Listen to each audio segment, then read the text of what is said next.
శ్రేష్టమైన చక్కని మార్గమును మీకు బోధింతును. 1 సమూయేలు 12:23. నీ దేవుడు మార్గమును సత్యమును జీవమునే ఉన్నాడు. ఆయన మార్గములు జీవముండును. ఇరుకు మార్గములో విశాలతను కలగజేయవాడు ఆయనే. శ్రేష్టమైన మన్నాను అనుగ్రహించువాడు ఆయనే.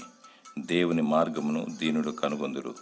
దేవుని మార్గము పరిశుద్ధమైనది, అది నిత్య రాజ్యమునకు దారితీయును.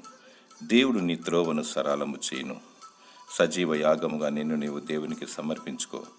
ఆయన అధికారమునకు ఒప్పుకో. అప్పుడు ఆయన నిన్ను నీతి బాటలో నడిపిస్తాడు. ప్రభువైన యేసుక్రీస్తు మంచి కాపరి, మంచి స్నేహితుడు. శ్రేష్టమైన ఈవులను అనుగ్రహిస్తాడు. మంచి గోధుమలతో నిన్ను తృప్తిపరుస్తాడు. దేవుని స్తుతించుము. దేవుడిచ్చు బహుమానమునికై పాటుపడుము. దేవుడు నిన్ను జీవబాటలో నడిపించి నిన్ను వర్ధిల్ల చేయునుగాక. ఆమేన్.